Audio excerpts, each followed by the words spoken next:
There's really gonna be no point to the current video that I'm working on, but I just feel like it's something that I need to get out, at least, whether I decide to post it or not. But I just decided to talk to myself for a few minutes, and maybe to people. But I just wanted to talk about my dad for a few minutes. Today would have been his 53rd birthday. And I feel like talking about it openly, instead of just thinking about things that I'd want to say, would be a lot more efficient. Like talking out loud, what I wanted to say would be a lot more efficient than just keeping it in. Today, this is a picture of him and my mother. This is from 2000 or 2001. That was when he was healthy. My dad's name is Louis Anthony Acevedo Jr., but everyone called him Tony. He didn't like his name too much. He was a very hardworking man, kind of a perfectionist. I kind of got that from him. He had a hard childhood, was abused and hurt, neglected by his mother.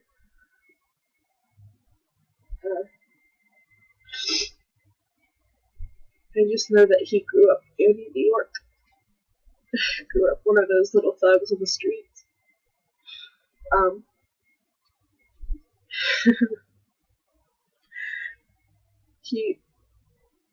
There was a point in his life where he did drugs, and that kind of screwed him up for the rest of his life. All the drugs and the drinking that he was doing caused him to end his life early. He got diagnosed with a liver cancer disease. He had diabetes type 2, and he had hepatitis. But despite all of that, they didn't find out until a short time after I was born, maybe when I was in 2004-ish, from that time period, from this time period until 2004. They had found out that he was sick, and badly, and the doctor said that he only had 2 years to live. And given that, I can't really count the years too well right now. 2004. Yeah, almost 10 years. He made it almost 10 years. Because he had me to look after.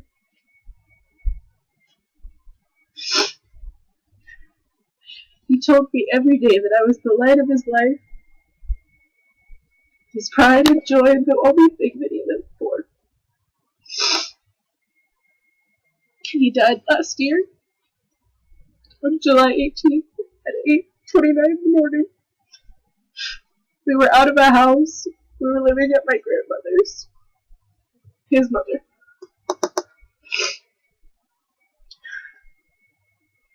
And he died. What had happened was, he went into a coma at 3 in the morning, and I didn't know about this until I had saw him. And what had happened was my grandmother came into my room about 8:20 maybe, and she said, "You know your dad's sick, right?" And I nodded, because I didn't know. I didn't know how bad it was, because I thought I had a few more years with him at least, because everyone had promised that he'd make it to my wedding day. That's what he'd always told me growing up. "I'll be there for your wedding. I'll walk you down the aisle."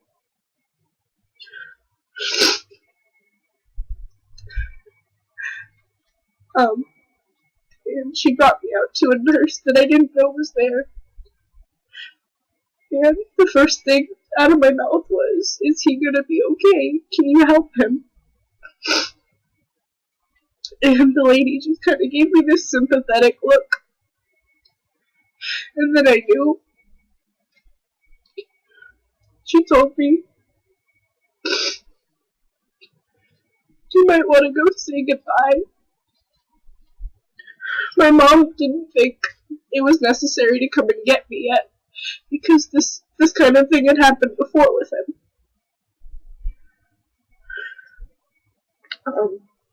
This lady was from hospice, just to clarify. So I went into the room and I saw him laying there,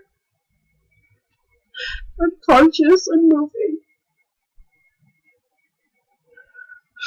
And I knelt down beside him and I took his hand. And not even a minute after I had started talking to him, I saw his Adam's apple moving up and down. I saw his mouth moving. I saw him trying to talk, to wake up. And I felt his hand like move. I felt him try to hold my hand.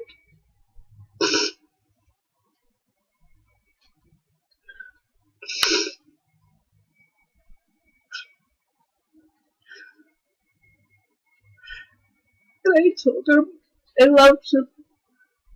I was gonna miss him. And more importantly, that I'd be okay. I had to tell him that. I told him I would be okay. The last thing I said to him was, "I love you, Daddy. I love you." And then I left the room, and my mother came with me. I sat back in the room that I was staying in at my grandmother's.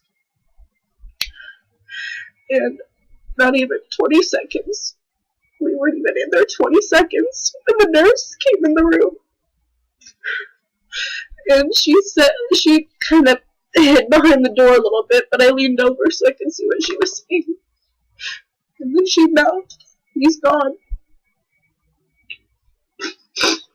And the first thing I did was scream. I screamed as loud as I could. Whatever dream I was in, I wanted to wake up from it.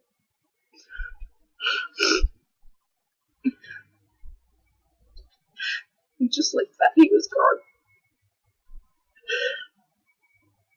My mother wouldn't let me see him after that. She wanted me to remember him alive and moving, active. But I still saw the morgue take him out and a body bag.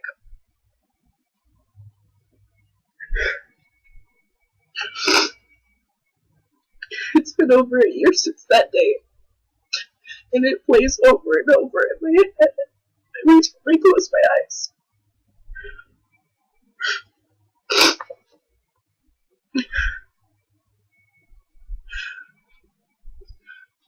He was a very good man. He had my back no matter what I wanted to do, whether he approved of it or not. He was right there for me. I can't put the whole gravitation of how good he was to me in one video. I would be talking for over an hour if that were the case.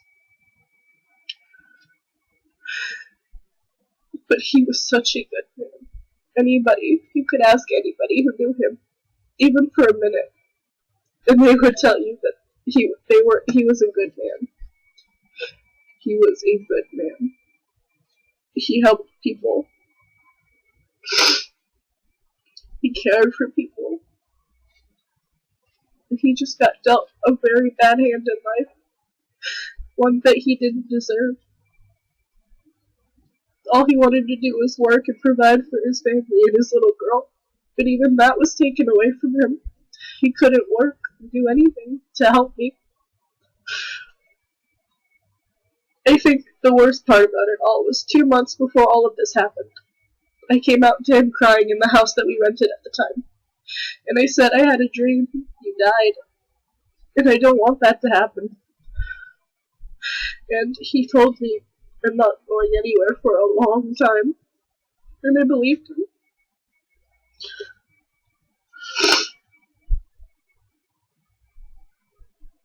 lately has been nothing but pain. It's gotten better over the last year, I can admit. Just because it's gotten better does not make it easier.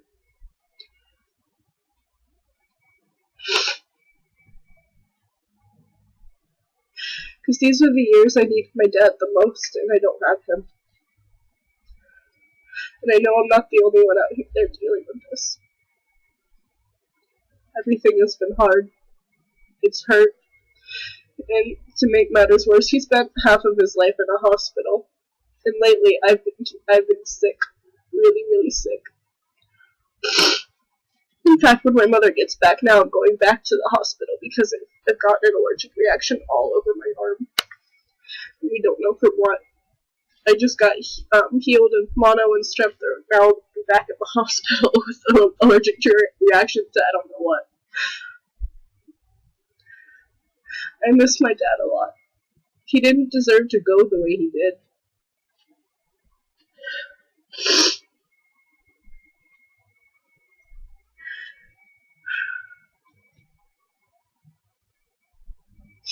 He deserved a lot better than what he got.